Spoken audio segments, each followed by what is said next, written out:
Hey, welcome back to another video for this week's chapter of One Piece, a chapter that is packed to the brim with amazing action and fights, which means we have a bunch of different attack etymologies to break down. So, let's get started.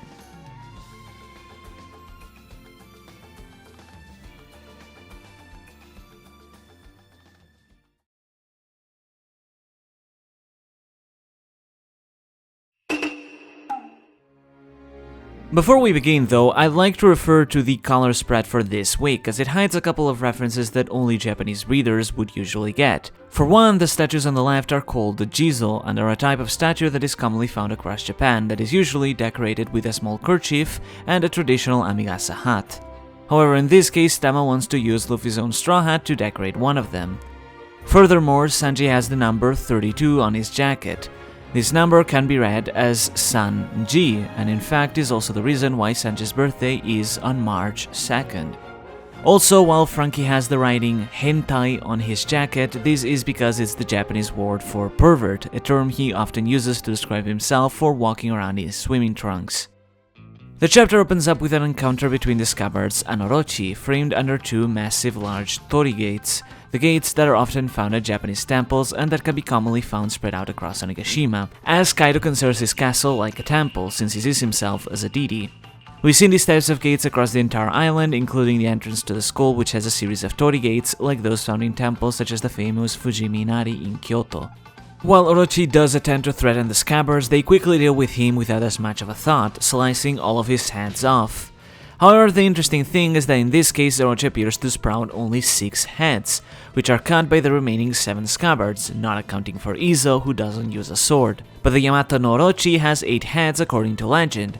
So what if, perhaps, Orochi's fruit works that he can be killed a total of 8 times? Hence Fukurokuju's claim that Orochi has already died, with each head being lost every time he, quote-unquote dies. Thus, he now only has 7 heads left, though he only sprouted 6 of them to give that final life just in case, allowing him to live even after the scene one more time. By the way, this scene is played with the sounds of a shamisen playing in the background, with the ba-bang, ba-bang, ba-bang sounds giving a sense of crescendo to the battle. This is depicted by adding musical notes to the sound effects, similarly to how we saw it being used during the Scabbards' fight against Kaido, with Black Maria playing the shamisen in the background. Moving to the rooftop, Kaido and Big Mom decide to unleash a devastating combined attack to wipe out the Supernovas. However, before they do so, they banter with each other, with Kaido mocking Big Mom's old age and calling her old hag, or baba in Japanese, and Big Mom in turn calling him young brat, or kozo in Japanese. By swinging their weapons together, Big Mom and Kaido unleash HAKAI, a devastating wave of power that wipes out anything in front of it. This attack, as you might notice by their stances, is actually a reference to Hakoku, the attack that Dorian Broggy used at the end of Little Garden to destroy the Colossal Sea King. The parallel becomes even more evident when you recall that the attack was called Hakoku, with the name used here, HAKAI, directly referencing it through the use of kanji. We've seen Big Mom using her own variation of Hakoku at Whole Cake Island, which she called Ikoku. Hakoku translates to Country of Conquerors, alternatively translatable to Lords or Sovereigns, while Ikoku translates to Country of Might. In the case of HAKAI, however, it's Koku, the country part, that is replaced with the kanji for sea, making this Sea of Conquerors. The reference here is that the Conquerors part is likely in reference to Conqueror's Haki, at least in this scene, as it uses the same kanji. HAKAI, Sea of Conquerors, uses that ha at the start. Haoshoku, or Color of Conqueror King, uses that ha at the start as well, and even the word Haki itself, which literally translates to Key of Conquest, uses that ha at the very start. The sea part of HAKAI instead refers to the influence the Yonko have over the seas of the world. But the references don't stop there, because there's actually a deeper layer of wordplay here, as you'd expect from Oda. Hakoku does have the kanji reading of Nation of Conquerors, but by itself, it can also mean domination.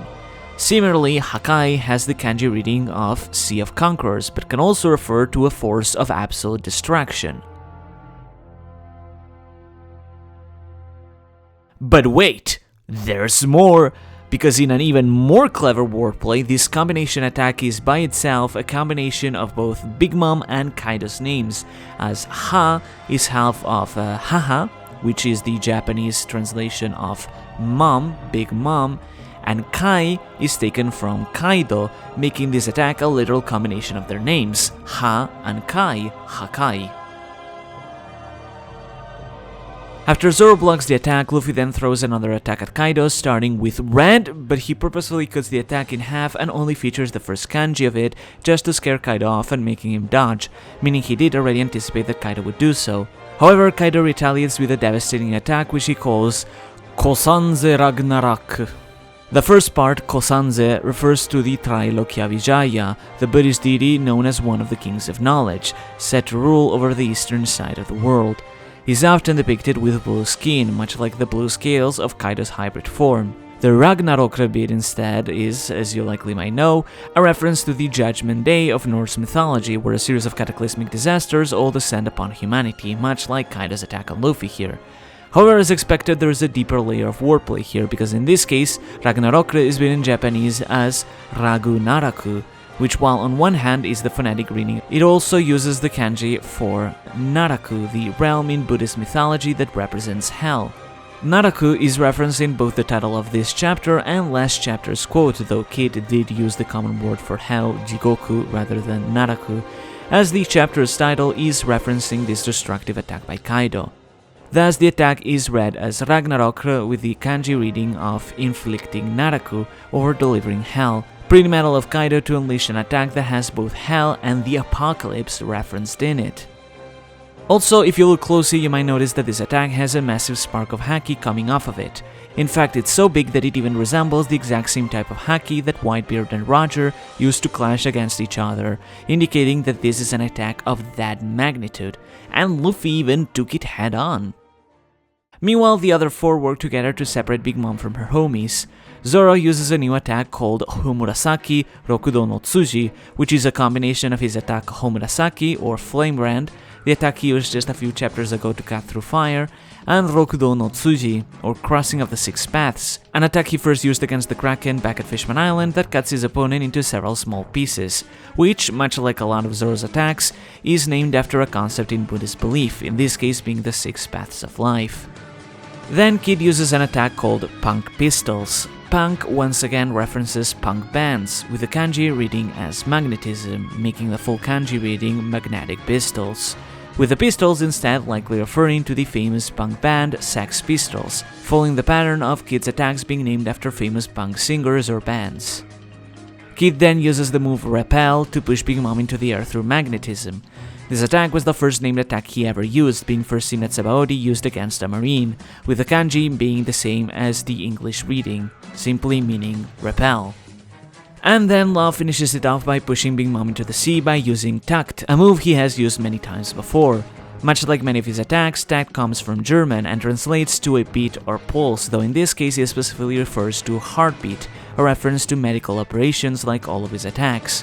Big Mom is then pushed off into the sea below, seemingly not close enough to land given her line, and her homies cannot come to rescue her, leaving her plummeting down. But then, how will she be saved? Well, one option is that Kaido uses his Homuragumo, or flame clouds, the one that are sustaining Onigashima in the air, to rescue her and bring her back up. But, potentially, what if Big Mom does fall into the water? After all, she has already done so before earlier in this saga, so that would simply leave her floating around until she'd end up at the beach at Kuri again.